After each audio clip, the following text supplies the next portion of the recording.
Good afternoon. Welcome to our program today on Ralph Berky. Pastor Bob Gerhart is going to be speaking. He is very well informed by about a number of Butter Valley people, including Annie Funk, who was a Mennonite missionary who perished on the Titanic, and some other ministers from the Hereford Mennonite congregation. But today he's speaking about Ralph. How many of you knew Ralph? That's a good number here. Well, Pastor Bob, our speaker, grew up in Berks County, has been a pastor from Africa to California, back to Hereford Mennonite, and is currently interim pastor at Springfield Mennonite Church. And I'm looking forward to hearing about Ralph. I knew Ralph when I was a kid, and I have one memory of him from church. He would leave birdseed on the pew from his long overcoat after the service.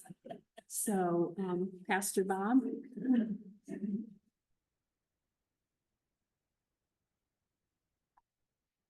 Thank you, Sarah.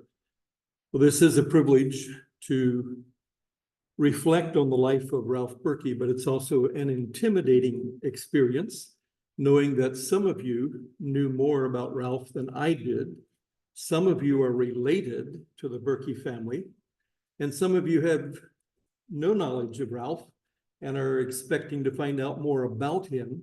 But his life is so not complicated. It was a very simple life, but a gentle life that affected so many areas of our community, so many interests that he had.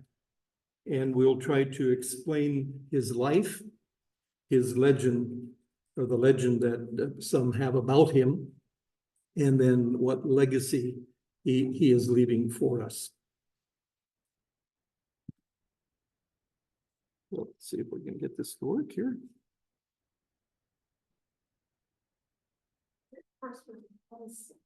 Yeah, that's normal. If you want to use this, okay. I'll go over to the bottom of the slide.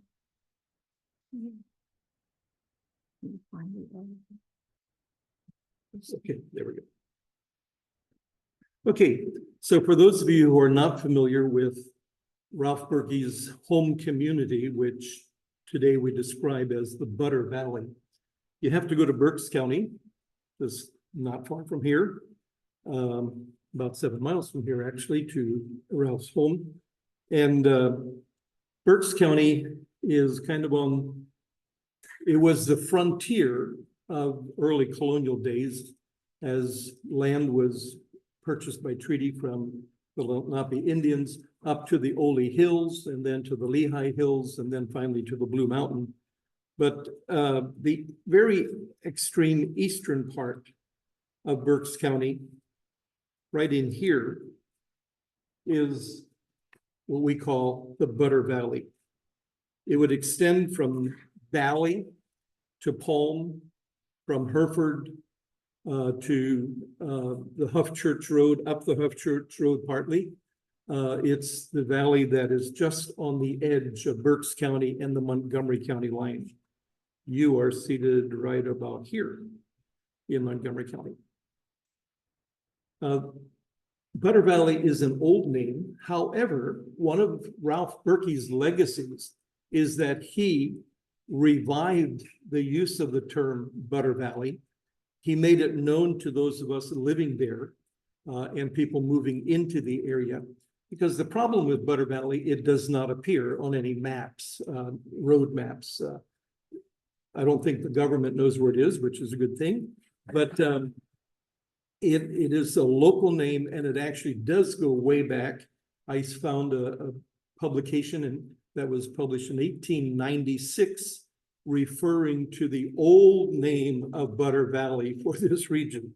So it does go back probably into the 1700s, the 18th century. One of the villages in the Butter Valley is the village of Clayton. Now, it's hard to identify where Clayton is because it's a name given to two different spots and not much in between, just a couple of farms in between. But so the village of Clayton and the Clayton post office was right on the edge of Washington Township, where Washington Township meets Hereford Township. But most of the village of Clayton is in Hereford Township, including the Clayton one-room schoolhouse was a Hereford Township school. This is the way the Berky homestead looks now. We're just 1 mile north of Valley along Route 100. Up till just a few years ago, driving by this, it would have looked like red brick. It was actually a siding that was put on in 1952 over clapboard construction. But recently, at least on 2 sides of it, they've added white siding. This is the way many of you would have remembered driving past the Berky homestead when it looked like brick siding. This is the home that I lived in from junior high and through high school, the home from which I went to Boyertown High School. And we were just about the last family in the Boyertown School District. Because at Clayton, when you cross Kutztown Road on Route 100, you're now in Upper Perkiomen high school territory. But we'll talk a little bit about this, except that let me just point out that for the 10 years that we lived, the Gerhart family lived in it, my dad bought the house from Ralph. Ralph actually lived back here at the end of the porch. He had 2 rooms on the first floor, 2 rooms and a little bit of a bath in there. And we lived in the rest of the house. So for 10 years, Ralph was a resident of the house in which I was living, and frequently would join us for supper if he was around. Of course, Mom never knew whether he was going to be there, so we always were prepared so that if Ralph showed up, he could join us.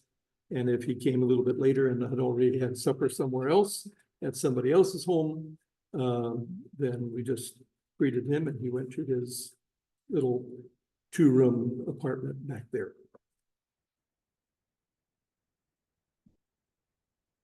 But this is the way the house would have looked when Ralph was growing up. Ralph and his brothers and his parents lived in this house. Now, if we go back, this is the back of the house, but that's the part of the house that is toward Route 100, the main highway.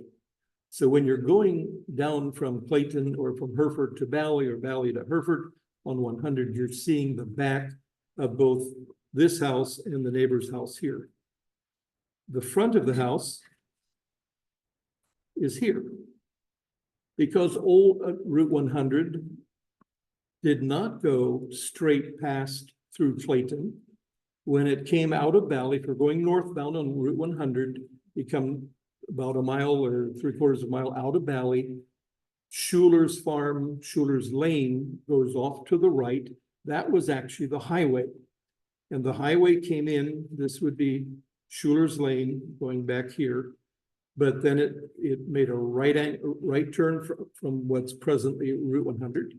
Then it made a left turn and went in front of these houses down to Kutztown Road, behind what some of you knew as Jake Krupp's garage. I think it's Bernard's now. They do installing lifts in vans and things. And so the main highway did a jog for about a mile or 3/4 of a mile down to Kutztown Road. Then it made a left up Kutztown Road to that terrible intersection where you have to wait forever if you're coming off Kutztown Road to get on Route 100. And then it made a right on what is now Route 100 once again. So the road had several jogs, both near Hereford and near Valley and at Clayton. And in 1926, they straightened out the road and removed this section, put it back here behind the sheds and the barn, and that is now the highway that you travel. Back here is Sarah Hefner's farm, now being operated by Burkholders, but it had been the Borneman farm and then the Elmer Hefner and John Hefner farmed that, and Schuler's farm would be over here to the right of the picture. That's the Borneman or Hefner farm. It had been owned by Staufers, who married into the Bornemans, and the Bornemans took over ownership, but did not live there. They lived in Norristown, and it was a tenant farm. A number of different families, including Raymond Shirey and some others that lived there years ago and farmed that. Elmer Hefner took over in the late 40s, and John Hefner in more recent years. This is where Sarah lives. So that is directly across from the back of the Berky homestead.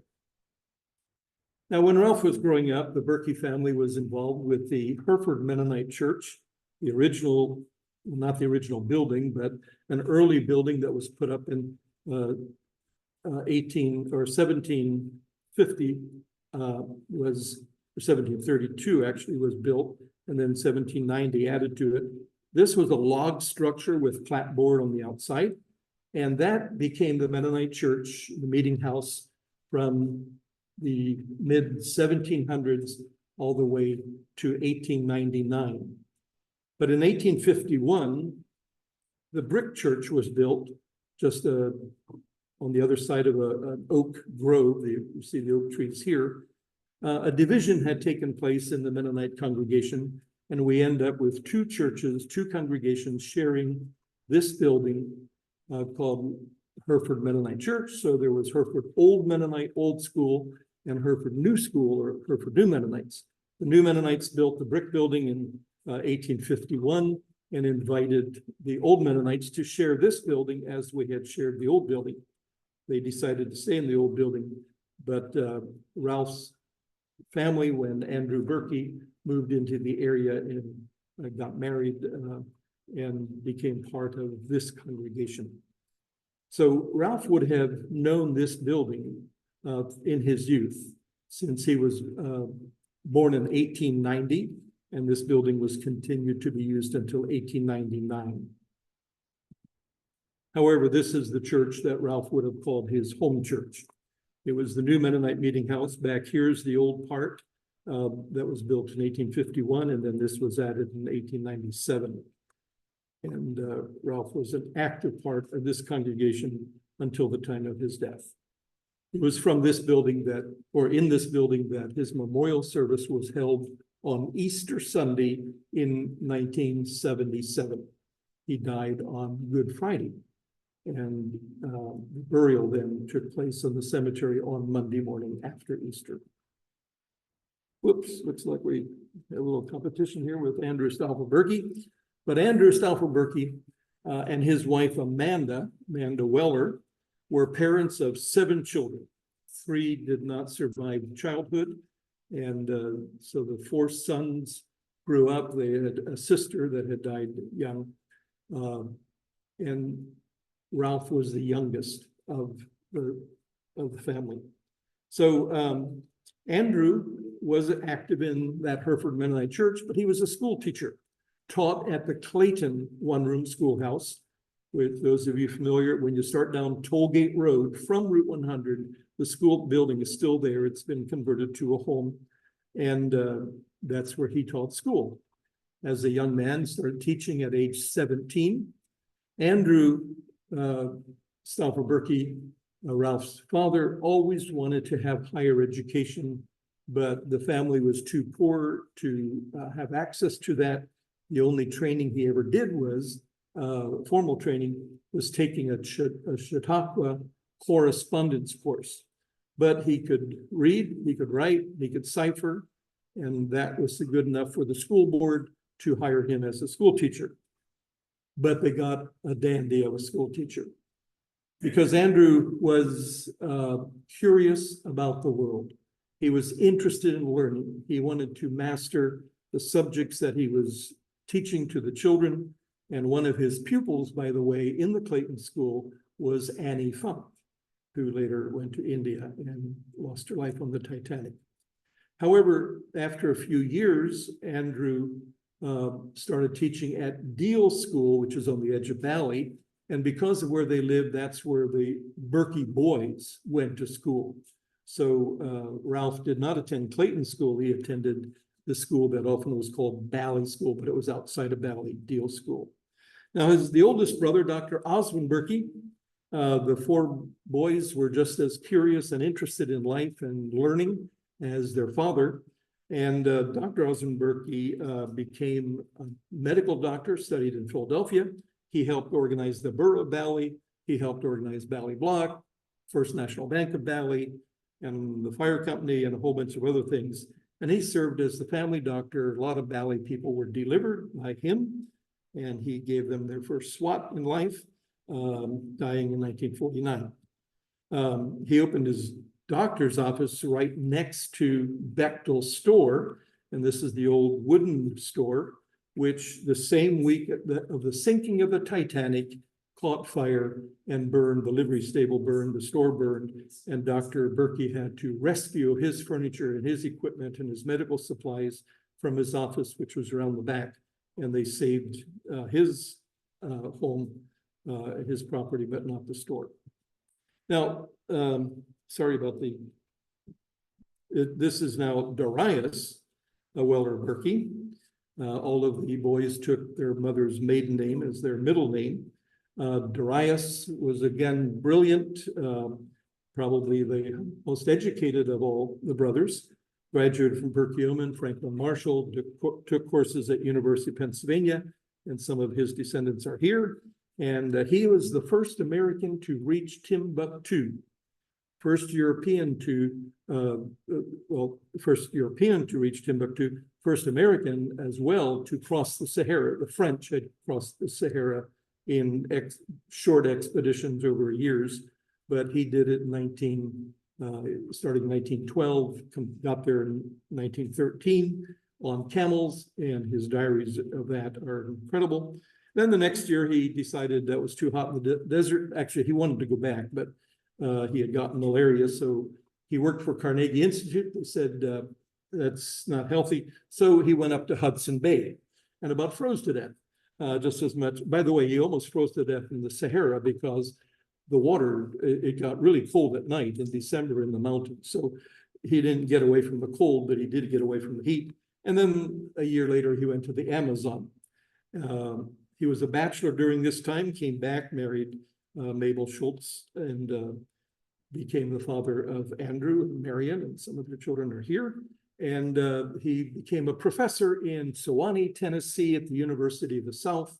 And after all the high-risk things he had gone through, all the dangerous environments that he survived, he died of peritonitis from a ruptured appendix in 1924 at the age of 42.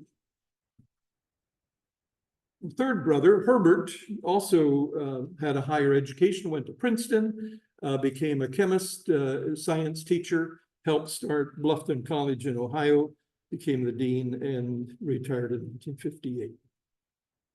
But then there's Ralph.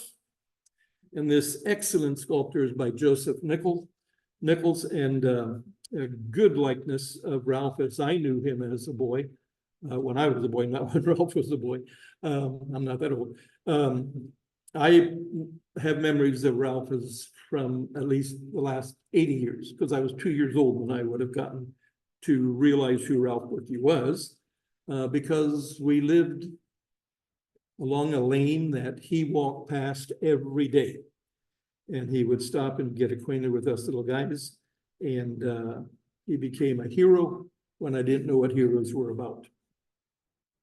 So Ralph Berky is Butter Valley's own poet, musician, naturalist, hymn writer, historian, editor, writer, correspondent. He was the internet for Butter Valley before anybody thought of internets. He was the communicator from the house to house, letting people know who was sick, who was well, who had a baby, who had died. And he was everything that we could want in the community, except he didn't have a real job. There were other things that were more important, and we'll talk about that. He was born September 21st, 1890, which means that he would, this coming September, would have turned 134 years of age. But his path to life was very divergent path to what his brothers pursued. He did go to Perkiomen School. Took him a while to finish because he didn't get his courses completed and turn in his assignments on time. But he did finally is listed as an alumnus. And he did work. He was not lazy. In fact, he was more ambitious than most hardworking people. He just did it in a different way. In the yearbook of Perkiomen School, the class of 1912, under his picture, and that's not this picture is many years later, it has the inscription, "Ralph is not adapted to the ways of this world, as may be seen by his slow shuffling walk. We wonder how he can secure enough energy and strength to walk to Perkiomen School from Bali every day." That's 6 miles one way. And he did it. So he's walking probably 14 miles round trip, because I think he would have diverged from the shortcuts at times. Now, what's interesting is this inscription under his portrait in 1912 also says, "Our only hope is that the Almighty will use the foolish things to confound the wise." They don't know how prophetic they were when they wrote that inscription, because he was viewed as foolish in the eyes of many people in the community, or those who didn't know him well and didn't understand what he was about. But he certainly had a way of confounding those who thought they were so wise. So he attended Deal School. He would have started about 1895, finished 8th grade, graduated from the 8th grade of the Washington Township Schools. Normally that graduation was held in the Hereford Mennonite Church, being the largest assembly area. And then he went to Perkiomen Seminary, which was a secondary school, like an academy. And it would have been a boys' school. And he graduated in 1912. Now, you realize that's 9 years after finishing 8th grade. It took him a while. He actually, I think, should have graduated in 1907. But I have correspondence from the school to Ralph saying, you still need to do Latin too, you still need to do this, you still need to do that. And if you don't get it done, we cannot list you as an alumnus. And he did get it done by 1912, and he's in that class book. He then went to Pottstown Business School and finished there. I don't know when he started there, but he graduated in 1917, and he had mastered stenography. If you read his letters and cards and writings and poems that he wrote down afterwards, he's not writing in stenographic style, but he's writing rapidly. And sometimes you have to study, what is that letter? What did he really say there? And it takes a little bit of interpretation. Maybe that was the leftover of his rapid stenography. But he became a stenotypist, which is using a typewriter doing stenographic symbols. And he worked for 6 months for the headmaster at Mercersburg Academy, out in Cumberland County area, Franklin County. And then World War I had broken out. And so in 1917, after being at Mercersburg only 6 months, he took a civilian position in Washington, D.C., and don't hold it against him, but he worked for the IRS, which did not bother most people because it had, income tax had just started in 1913, and it was only the upper echelon that were needing to fill out their forms. But the average farmer in Berks County didn't know that Ralph was working for the IRS because it didn't bother them. But he was there through the course of the war, and in 1920, after the war ended, he returned to his home here in Clayton because in the meantime, in 1914, Ralph's father, Andrew Stauffer Berky, died of a stroke, a cerebral hemorrhage, died very suddenly in his 50s, and left Mrs. Berky with the 4 sons as a widow.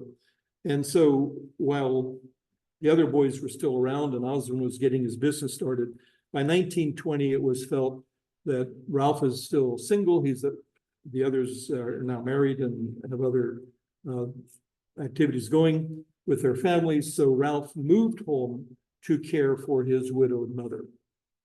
And that's where the legend begins of why Ralph doesn't have a job. Why isn't he working? Well, he was. He was doing a lot of things. And he did work for a lot of farmers in the area. At time of harvest, he would help husk corn. He would help pick fruit in the orchards. So he was not lazy, but he did have other things to do. And this would have been the home that he was living with his mother. She passed away in 1936.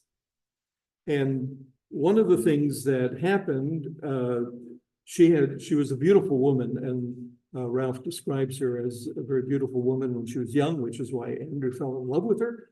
And you can read about that in some of the poetry of Millen Brand, describing Ralph and the Berky family.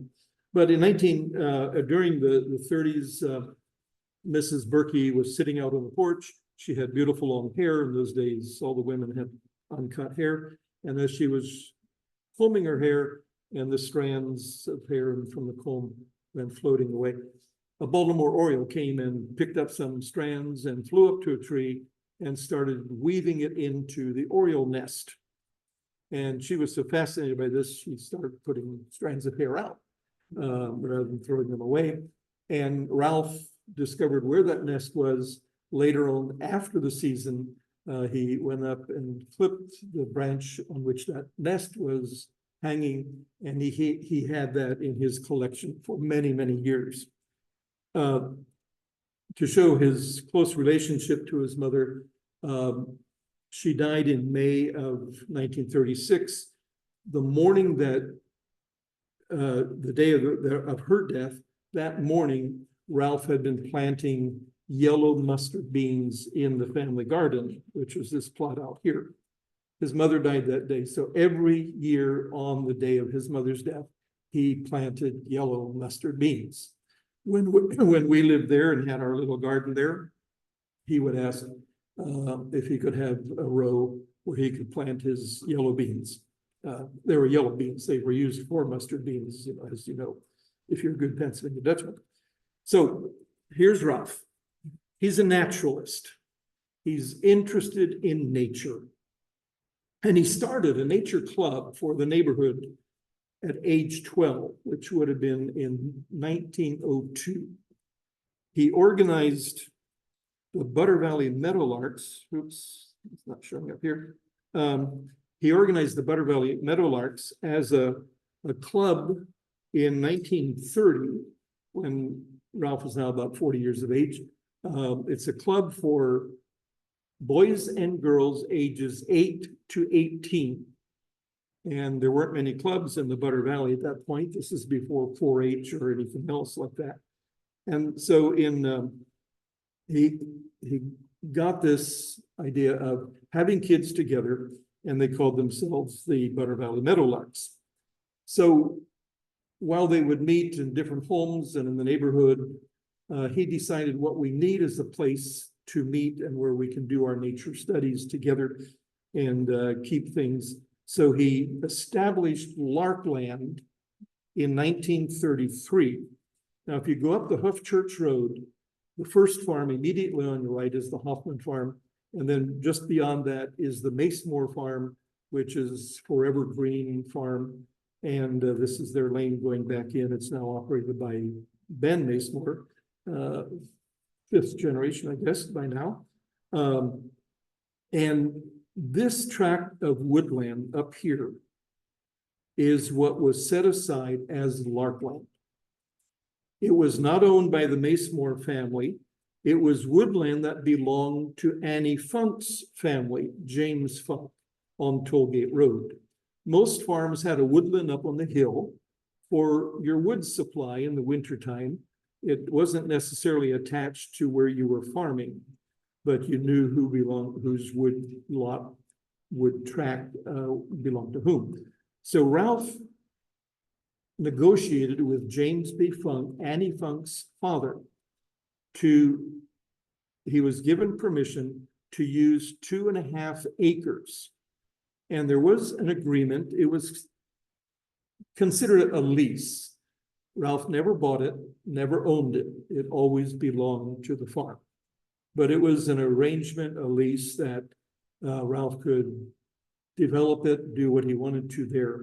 And so he did. So we're going to focus a little bit on Larkland because for many of us, that's how we knew Ralph, was through Larkland. It was dedicated the next year, October 13th, 1934. And that date was often observed as an anniversary of the founding of Larkland, the home center, nature center for the Butter Valley Meadowlarks and for the community. This is right at the edge of Larkland. Looking back now, the Macemore farm is here, and you're looking down to Route 100 would be through the valley here. So Larkland is off to the left. Ralph walked to Larkland every day that he was healthy, which was almost every day of his life. Weather did not stop him. It alarmed all the neighbors. Everybody in the community worried about Ralph in a sleet storm or a snowstorm, or wondering whether he had enough sense to stay home. But he needed to go to Larkland. That was his destination, except on Sundays. Sunday mornings, he was in church. And during the day, he didn't spend all day at Larkland. He had to visit most of the homes in the Butter Valley, either on the way up or on the way back. And he probably walked a minimum of 3 miles to Larkland and back, depending on which way he went. And often, I think, would walk 6 or 7 miles till he got back to Clayton. It was only, 1.5 miles from his house to Larkland, but he never went without stopping to see neighbors or to chat with friends along the way. His friend, though, on his journey to Larkland was his dog, Gren. Now, he told us, and we learned soon as children, that Gren is short for Grenfell. It was named for Dr. Wilford Grenfell, who Darius Berky, his brother, had gotten to know personally when he explored Baffin Island and the Hudson Bay, because Darius Berky and the Carnegie Institute for that expedition rented Dr. Grenfell wooden vessel, his boat. It had to be wooden so they could do magnetic measurements, and it also could stand the ice packs in the Hudson Bay. So Ralph taught us about Dr. Grenfell long before we knew where the Hudson Bay was. Larkland for Ralph, and as he described it, wanted it to be for the whole community, was to be a woodland chapel, a cathedral of trees. And it had trails. He laid out trails and named them. There was the Cardinal Trail, the Towhee Trail. He named some of the trails for people that he admired, like the Helen Keller Trail, John Muir. He had a Sarah Sally Bakewell, who was John Audubon's wife, also a naturalist. And he had all these trails going through 2.5 acres.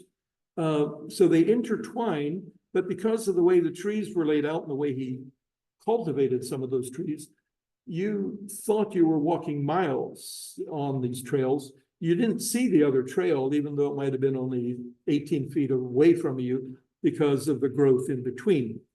And one of the, in addition to watching birds, Ralph was fascinated by ferns.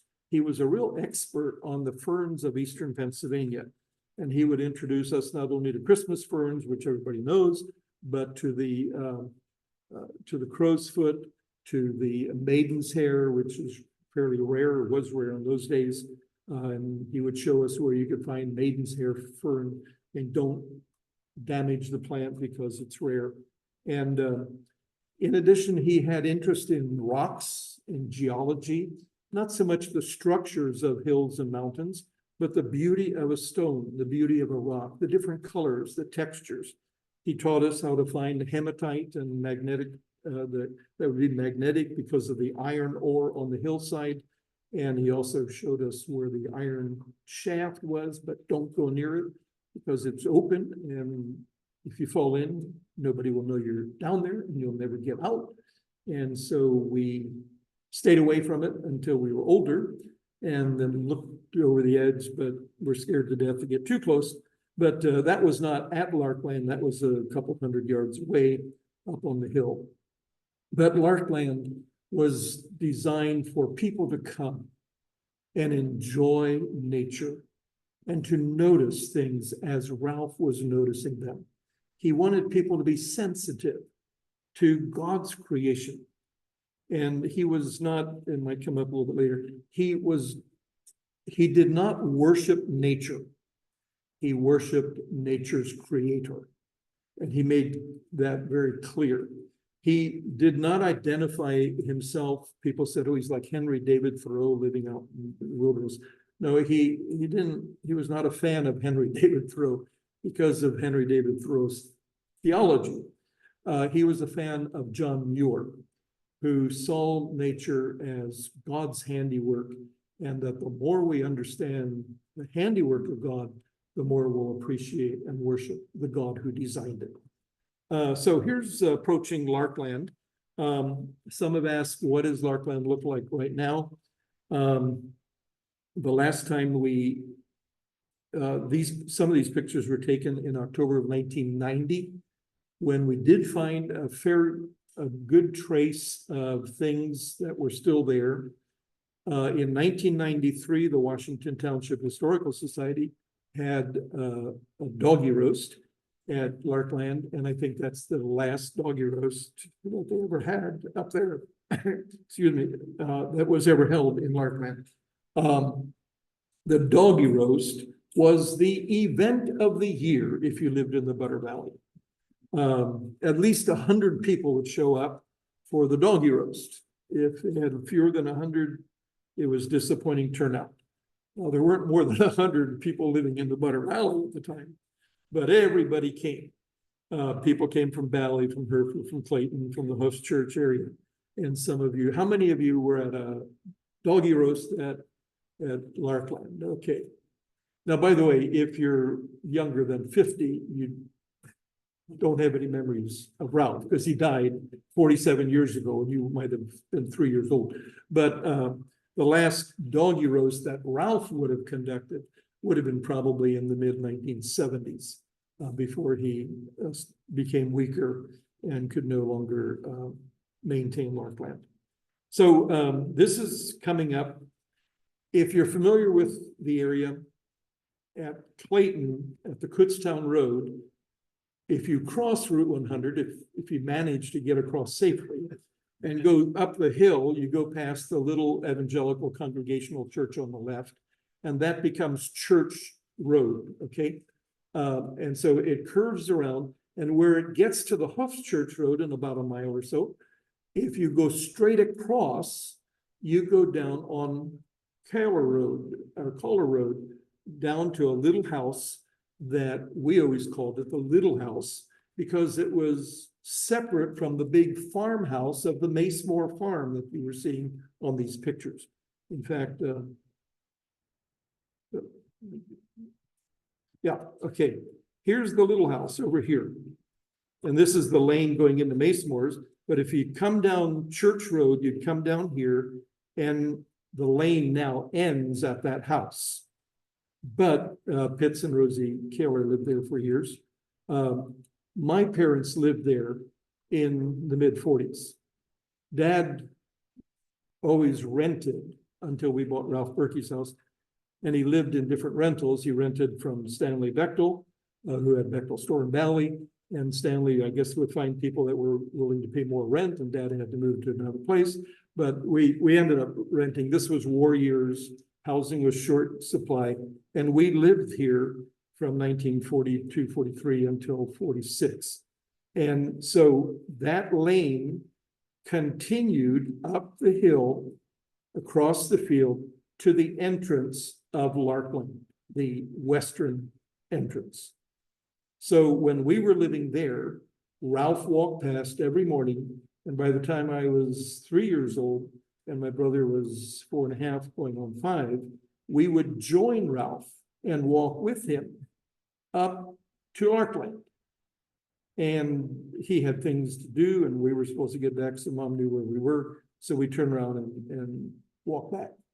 But Ralph always let my folks know that we were with him, or that he was taking us along. Sometimes we play in Larkland, but most of the time we just stayed out here. One quick story. One morning, Ralph went past, and we evidently hadn't gotten out of bed, or we weren't ready yet. So he went on up the Larkland by himself. And my brother and I decided, oh, let's go. We'll a little bit later. So we started up. And about the time we got here, and these were cornfields, we heard a giant come crashing through the forest over here. And he was stepping on trees and crushing them down. My mom had just read us Jack and the Beanstalk. And we knew what a giant was like and what he could do. And we turned around and ran back to the house. When Ralph came back that evening or later that afternoon and talked to my mother, she explained, he explained to her that Gus Bales was doing timbering up here, and we heard the trees falling after they had been cut off. So that was my only frightening experience of Larkland. The rest of it was all good. So going into Larkland, people would come after he developed and had the trails. He had a campfire site where we did the annual campfire.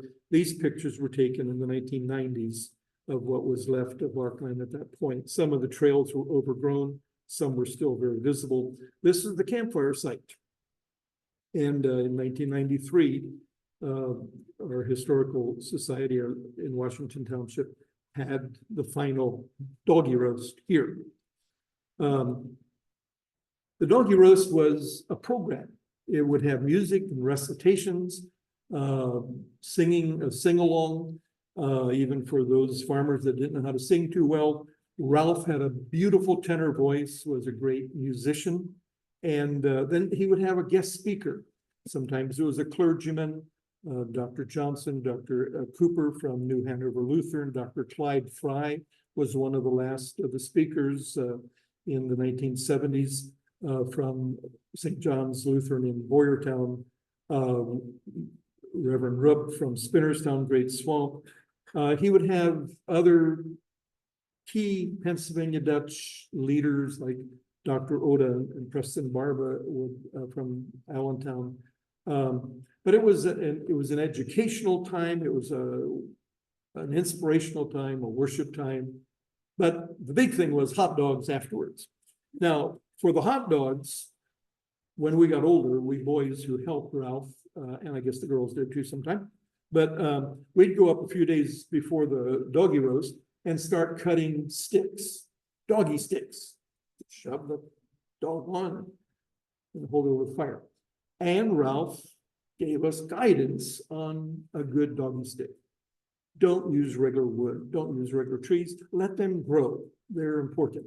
But pepperwood is almost like, it grows like a weed. So you can cut pepperwood. It has a decent flavor. Or birch. But birch, let the birch grow unless it's crowded. Then you can take a few saplings. And so between birchwood, sweet birch, by the way, and pepperwood, you can get good doggy sticks. Don't mess with those aluminum things and metal things you're doing now. But the birch also, Ralph showed us how we could chew on birch and get the flavor from the bark. And he also warned us, if you do it too much and too long all day long, your nose is going to bleed because it's a blood thinner. So those of you that are on fumidin. You might want to just try birch instead. But the campfires were community events, and they were advertised word of mouth by postcards to the community. Here's one of the trails. And people, when they came to Larkland, if they'd been traveling, they would pick up stones or rocks, bring them along home, take them up to Larkland and add them to Ralph's rock collection. Here's a few. These might have come from anywhere in Pennsylvania or the East Coast. And he would then paint on the stone who donated it or where it was from. And unfortunately, Ralph, not having a big budget for his little program here, used house paint, which we found when we went up in the 1990s. Only 2 or 3 stones, when you turned them over, you could see where they've been painted, the letters, because they hadn't been weathered. But anything that was exposed to the weather, the paint had long worn off. While Ralph was living, he would repaint them. But after he was gone, they disappeared. Okay, Ralph organized Larkland, and here's the mission statement that he developed. Larkland Arboretum is a shrine for lovers of nature, gratefully responsive to the beauty and song of the world in which God has placed us. Be it ever our prayer and practice to cultivate a reverence for God, 2, an awe and wonder at his creation, 3, and a respect for life, and so to work in harmony with all who would remember that this is our Father's world. And that theme, this is our Father's world, that was a favorite hymn for Ralph, and it was a theme of much of his life, his writings, and so on. But to learn to look, to learn to see, to learn to listen, to learn to hear. Now, people that think Ralph never had a job, for a number of years, he would mow the cemetery for the old Mennonite church in Valley. And he had a push reel mower, okay? People, as he got older, the church leaders thought this is not fair, and they got him a power mower. He tried it twice. He said, you can't even hear a song sparrow when you have that racket going with this machine. So he went back to the reel mower and kept using that because he could hear things. My dad helped him one time. Dad said, you got to go see your brother in Ohio, Herbert. And it had been years since he had seen Herbert. And so Dad arranged to give him provide a bus trip, Greyhound bus out to Western Ohio. And Ralph came down out of his room with his old guitar case. And Dad said, what's that? He said, that's my suitcase. Dad said, your brother will be embarrassed if you show up carrying your guitar case, which was really tattered. I mean, it wasn't a cool one. It was holding together. So we gave him a suitcase to use. When he came back, Dad said, how was the trip? Oh, he said he enjoyed seeing his brother. He said, we drove in that bus all the way to the whole Pennsylvania Turnpike. And the only thing I saw were 2 crows. That thing drives so fast. You don't have time to even see the birds along the way. And you can't see the flowers growing there. You're just whizzing down. Life, the way the rest of us were living it, we were losing the ability to see and hear and enjoy the wonder of God's creation. So he was not a worshiper of nature, but a sincere worshiper of nature's creator. And this was one birdhouse that we still found up at Larkland. I think this would have been added toward the end of Ralph's time. Ralph would have, if you found a turtle shell, a box turtle that had died, and you find the empty shell, Ralph wanted those. He would take those turtle shells, turn them upside down, and allow rainwater to gather for watering the birds.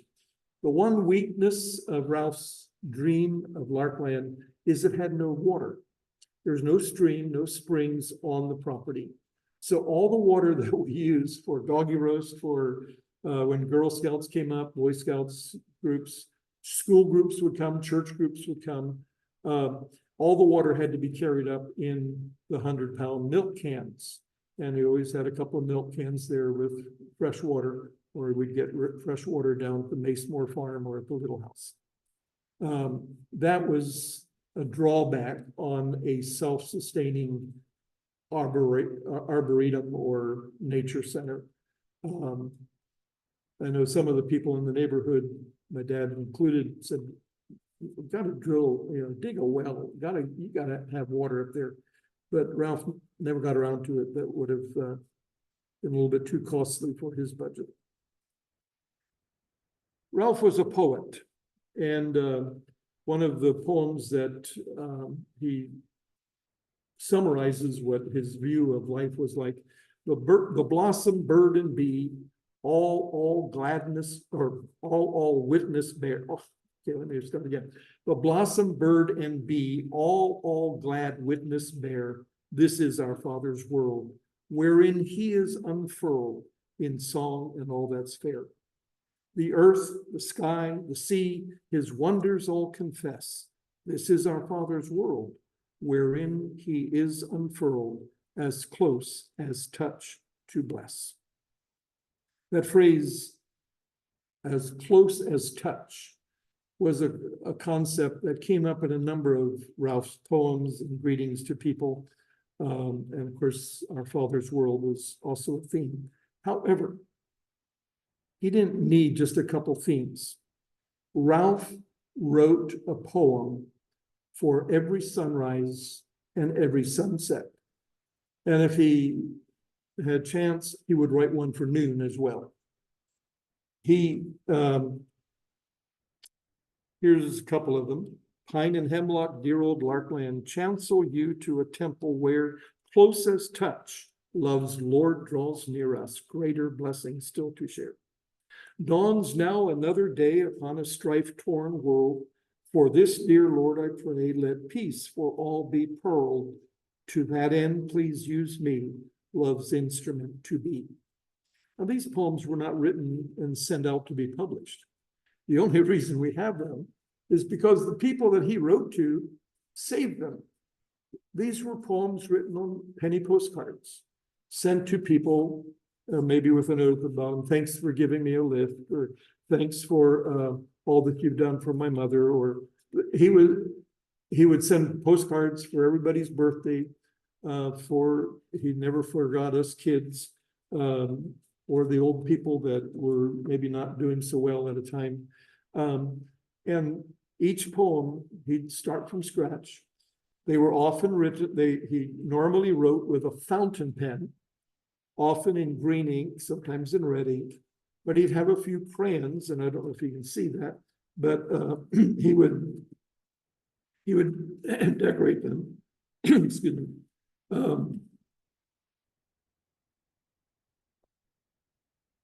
Ralph would say, "Stop talking about me so much." He was not trying to call attention to himself. He simply wanted to be an encouragement to others. And it was a gesture of friendship. And then he would decorate them a little bit. This one has some little sketches and some crayons. This one he added the pine needles of the hemlock. He wrote thousands of poems, individual poems. Some were sort of free verse. His rhythm, it was there if you knew how to discover it. When we were little kids, we thought everything had to rhyme in 4 lines. Well, Ralph used other approaches. Very creative, very brilliant. Because there is abroad a peace in nature's breast, 'tis found from star to sod, of blessings here the best. I love to take the footpath way, which as of old is still the one most blessed from day to day, with peace most blessed. Walking, you can see God's world. Walking, you can hear God's world. Getting on those machines you drive, rushing about, having so much other noise in interfering with God's nature, Ralph would pity you. He was a hymn writer, and I have a number of hymns here. We don't have time to share all the words, but these are just a few of the hymns that he wrote through the years. One poem that he wrote, he sent to a widow after her husband had passed away as a sympathy card. He simply wrote, God's heart can have no room for death and its dread sting. Many mansions fair are promised there with Christ, the risen King. And that would summarize so much, not just the comfort he was sharing with Mrs. Cyrus Lutz after her husband passed away, but that would be an appropriate way for him, his faith, that at the end, his last 4 months, he had to move to Frederick, a Mennonite community, now Frederick Living. And after 4 months there, he died on Good Friday, as I mentioned, in 1977. When my dad sold the house in 1961, the folks buying it had no obligation to provide room for Ralph. So Ralph had to find new accommodations. But just across the meadow was the Schuler farm, and they had a little green cabin there. Now, again, from the legend that goes around, people say Ralph had to live in a chicken house. No, that's not quite true. The chicken house had been converted into a nice little cabin for Mrs. Schuler's father, not for Ralph because he was a bachelor and could live anywhere, but it had already been used as an in-law suite, as it were, a separate little cabin from the farmhouse. And Ralph then spent his last years there from the mid-1960s until 1977, when he moved, actually, I think December of 76, that he moved to Frederick. As Ralph would write, he had these little spiral notebooks, the spiral on the top, you flip them over. He got them normally at Gaiman's store, when it was Eli Gaiman's, and then it was Clara Gaiman's, and then it was Sarah Gaiman's. But if he had an inspiration, wanted to write it down, and didn't have his little notebook, or it wasn't something he was going to, reflect on, he'd pick up whatever is handy, like a cardboard lid for a little gift box here. And my younger brother Paul, was blowing his nose. So Ralph writes, oh, and by the way, when Ralph sends letters to people, a lot of these are in Pennsylvania Dutch, Pennsylvania German. And if any of you want to translate all those, I'd welcome that. But for the Pennsylvania German friends, he would sign his name, Die Buschamschel, the wood thrush. Well, that was his nickname for himself. When he sent cards to us kids, he would sign it Uncle Jolly. He was Uncle Jolly to us. So when my brother was sneezing or had a cold, when Paul blows his nose, this is the way it goes. Boo, boo, boo. Like the foghorn of a steamer in New York Harbor, only much harder. Boo, boo, boo. So when some old winter morning you hear a boo, boo, boo, think not it's some warship coming up the Yugi River, which is the little muskrat creek that went past our place in Butter Valley. Then he says that's Indian for muskrat. It's not that, it's Paul on his way to school in Washington Township at the Borough Valley. Boo, boo, boo, Uncle Jolly. And he gave it to Paul. Let me close with one of the other great legacies that Ralph left. During World War II, he began, he worked with the Girl Scouts and gave them, or the Campfire Girls it was the Campfire Girls. He gave them credit, but it was Ralph doing most of the work. They put together a newsletter called the Valley Home and Camp News. And it was sent out to all the servicemen stationed around the world that were from the Butter Valley, Washington Township, or Valley. And I have a whole stack of them over here. I don't have a complete set. I know we tried to pull together a complete set in the community, but there was like 12 to 14 pages. It was, of course, cut stencils and mimeographed. And The subscription price was just a few chuckles and a handful of ha-ha-ha's, and you could have your subscription. The wealth of information in the Campfire News, because they had news from every factory in Valley, the pants factory, the ribbon mill, the block factory, Valley Case and Cooler. He had a column news from the Blessed Sacrament Catholic Church, the Hereford Old Mennonite, the Hereford New Mennonite, sometimes from Bethany EC Church. He had interviews with Josephus Gerhart and some of the old timers. He would have all the births of the new kids who was going to first grade in the different schools. It's a wealth of information, and you hardly find his name in it because he wasn't taking credit for it. He was doing it as a service to the community. So he had a life.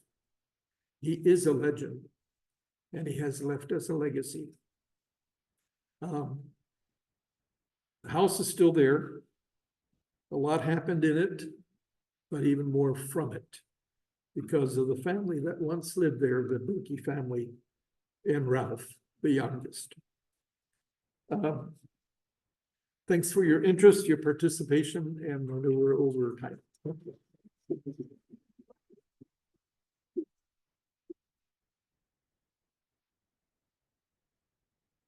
I can stick around for a while to take some questions. I know that we're on the Zoom, we're probably limited to the hour. Yes.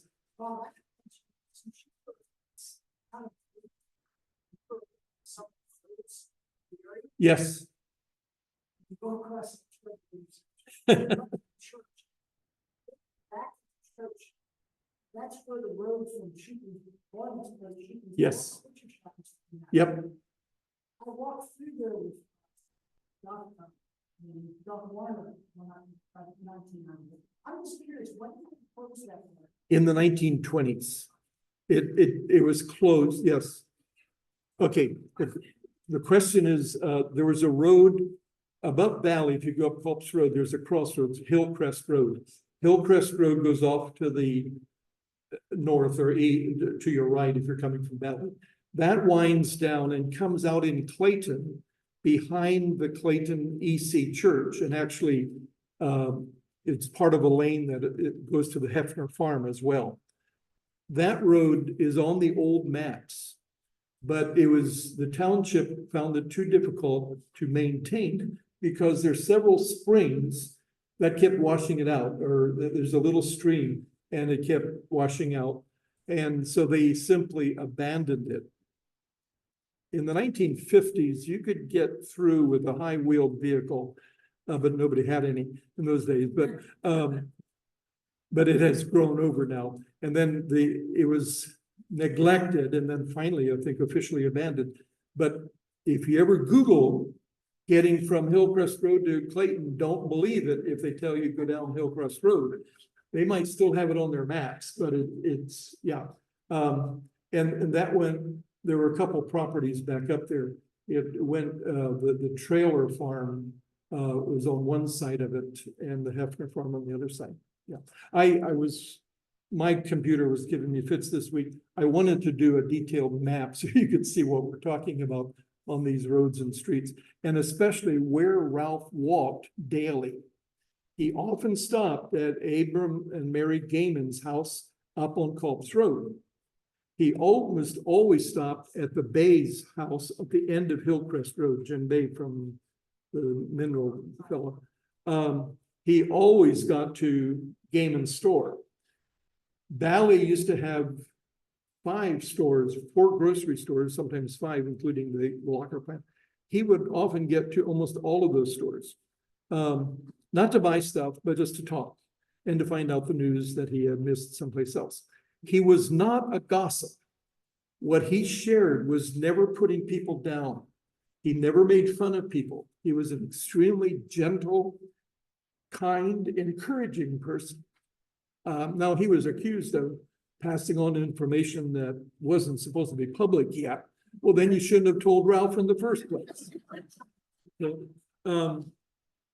He was a confirmed bachelor, but he he used to tell us that his wife died when she was a baby. So, but he had keen interest in the opposite sex. So he was an admirer of many of the wives and the women in the community would write poems to them and, and their husbands. I mean, he was not going behind anybody's back. He simply admired the beauty that God had created in a human personality. And, but he was always, mannerly, chaste, always a proper gentleman. I didn't tell you about his music. He was part of a quartet, the Attaboys Quartet in the 1920s. They recorded, unfortunately not recorded that we can listen to, but they were on radio in Pottstown and I think in Allentown one time. And he had a beautiful tenor voice. For many years was the key tenor in the Hereford Mennonite Church choir.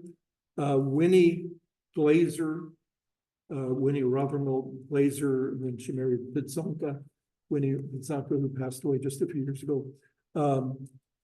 Had a beautiful alto voice. They would sing duets together a lot, and he'd write very charming cards to her, but nothing out of bounds or out of the ordinary. He was private in the sense that he didn't seek to get lots of attention, but he was not private in the sense of being secretive and having a secret life behind the scenes. He was very open. Anybody that knew him, got to know him, realized that he was not a tramp. He was not a bum. He looked like it to the strangers. See him walking along Route 100 with an old top coat in, pretty warm weather, but he needed the pockets because the pockets were full of sunflower seeds, peanut butter, old cheese that got stale, and he'd put in the bark of the trees to feed the birds, not only at Larkland, but all along the way. And he got to the place, as this picture shows, where he could put sunflower seeds or peanuts hold them in his lips. The chickadee would come down, pick them out, and he has his hand up, but they would do it even if his hand wasn't there, they'd land on their nose. And he taught us kids to do the same thing. If we were patient enough, you could hold the seeds out, and the chickadee would come. After he was at the Mennonite Home for the Aged and could no longer go to Larkland, for a number of years, Rosie Kaler said, if anybody walked up toward Larkland, the chickadees would come out looking for a seed. Yeah, so that got carried on, even in the world of nature. Thank you so much.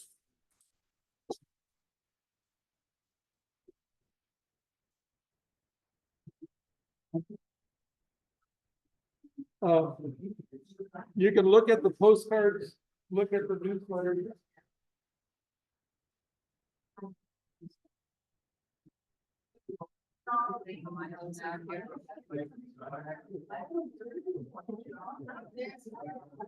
Hi.